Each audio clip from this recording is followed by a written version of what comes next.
A ver, pensemos en esto por un momento. ¿Y si la verdadera revolución en el salón de casa no fue la televisión en sí, sino ese pequeño aparatito que la controla? Hoy vamos a ver cómo un invento tan simple como el mando a distancia no solo nos dio más comodidad, sino que literalmente reconfiguró nuestra forma de pensar y nos convirtió en una nueva especie de espectador. Durante décadas, la tele fue como el centro del universo familiar. Nos juntábamos todos a su alrededor. Pero el poder de verdad no estaba en la pantalla. No. Estaba en la herramienta que nos permitió dominarla por completo. Ese pequeño gesto, el de poder elegir, lo cambió absolutamente todo. Para entender la que se lió con este invento, primero tenemos que viajar en el tiempo, a una época muy, muy diferente. Una era en la que, delante del televisor, éramos básicamente prisioneros en nuestro propio sofá. Imaginen la escena, un mundo con 1, 2, como mucho 3 canales. Ver la tele era un ritual sagrado, casi una cita obligatoria para toda la familia. La programación era la que mandaba, dictaba cuándo se cenaba, cuándo se podía hablar. No había opción, te sentabas y veías lo que ponían, de principio a fin, tragándote hasta el último anuncio. Y si querías cambiar, tocaba levantarse, ir hasta la tele y girar esa rueda tan dura. Un esfuerzo, vamos.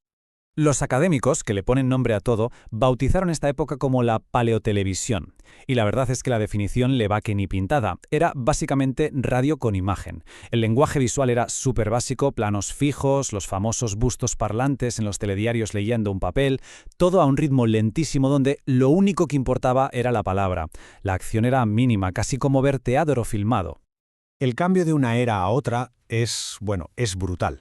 Pasamos de ser espectadores totalmente pasivos, que se tragaban lo que les echaran, a ser usuarios activos que navegan, que eligen, que saltan por un mar de contenido fragmentado. La cita familiar se convirtió en una experiencia totalmente individual. Y la culpa de todo esto la tuvo ese pequeño aparato. Y así, de repente, ese poder cayó en nuestras manos. Pero no era solo un cacharro más, no. Era un arma. Un arma cargada con el poder de la elección que lo iba a poner todo patas arriba. El mando a distancia. Esto fue mucho más que un invento para no levantarse del sofá. Fue una auténtica declaración de independencia. De la noche a la mañana, esa persona que estaba atrapada en el sillón tenía el control. Podía saltar, podía silenciar, podía cambiar y, sobre todo, podía evitar lo que no le interesaba ni lo más mínimo. El poder, por primera vez, pasó de quien emitía a quien recibía. Esta frase me parece clave porque define el cambio a la perfección. Ver la tele dejó de ser un monólogo que nos echaba a la cadena para convertirse en un juego rítmico, una especie de baile continuo entre nuestros dedos y la oferta casi infinita de la pantalla. ¿Y cuál fue la gasolina principal para este nuevo juego? Pues este número, 12. 12 eran los minutos de media de anuncios que había en cada hora de programación. 12 minutos que se convirtieron en la excusa perfecta para aporrear el botón y buscar cualquier otra cosa en otro canal. Como era de esperar, esta nueva herramienta dio lugar a un nuevo tipo de persona, una especie de depredador de contenidos al que los expertos le pusieron un nombre que lo dice todo, el zapper. Y aquí lo tenemos, el Homo zapping. Ojo, que no es simplemente alguien que cambia mucho de canal. No, es una forma completamente nueva de consumir medios. Es un espectador que ya no sigue una historia de principio a fin, sino que la va construyendo él mismo con trocitos de aquí y de allá, creando su propio collage audiovisual en tiempo real. El retrato robot de este nuevo espectador es clarísimo. Para empezar, le tiene pánico a la publicidad. Es capaz de seguir varias tramas a la vez, montando su propia remezcla de contenidos. Y quizás, lo más importante, le aterra el silencio, el vacío. Necesita un bombardeo constante de estímulos en un juego que puede llegar a ser casi adictivo. Y este es el punto que lo cambia todo. El zapper no es un mero consumidor, es un editor, no ve un programa, sino que va ensamblando fragmentos de muchos para crear una experiencia totalmente suya, personal y efímera. Un rompecabezas que solo tiene sentido en su cabeza y que se deshace en cuanto suelta el mando. Pero claro, este comportamiento no se iba a quedar solo en el sofá. Muy pronto, ese impulso de saltar, de picotear, de fragmentarlo todo, se escapó de la pantalla para marcar el ritmo de toda nuestra cultura.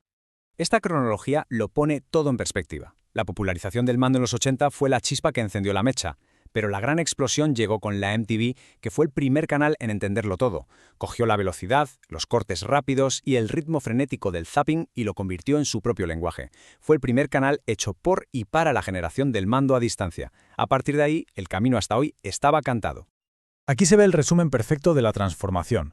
Pasamos de un ritmo pausado a uno frenético, de un sonido que apenas se notaba a un sonido que es protagonista, de unos pocos canales para todo el mundo a cientos de canales de nicho para gustos súper específicos. Y lo más importante, de ser un simple receptor a ser un participante activo que crea su propia programación. Y así llegamos a hoy. Porque ese comportamiento que nació frente al televisor no se ha esfumado, ni mucho menos. Al contrario, ha mutado y ha conquistado cada rincón de nuestra vida digital. Pensemos un segundo en esto. Ese impulso de saltar, de buscar el siguiente estímulo, de huir del aburrimiento a toda costa, ¿no es, en el fondo, la lógica con la que funciona Internet y las redes sociales? El Homo sapiens nunca se fue. Simplemente ahora lo llevamos en el bolsillo. La evolución es que es clarísima. El gesto de pulsar el botón del mando se ha ido transformando. Ahora es el clic del ratón que salta de una web a otra. Es el deslizamiento infinito del pulgar en TikTok o en Instagram. O es esa parálisis que nos da delante el catálogo de Netflix, buscando sin parar la opción perfecta. El impulso es exactamente el mismo. El Homo sapiens no ha muerto, solo ha cambiado de herramienta. Y esto nos deja con una paradoja final. El mando a distancia nos dio el poder de elegir, nos liberó de ser espectadores cautivos. Pero en este nuevo universo de opciones infinitas que él mismo ha creado, ¿somos de verdad libres? ¿O es que el impulso de cambiar, de deslizar, de buscar siempre lo siguiente, se ha vuelto más fuerte que nosotros? Una reflexión interesante para la próxima vez que tengamos el mando o el móvil en la mano.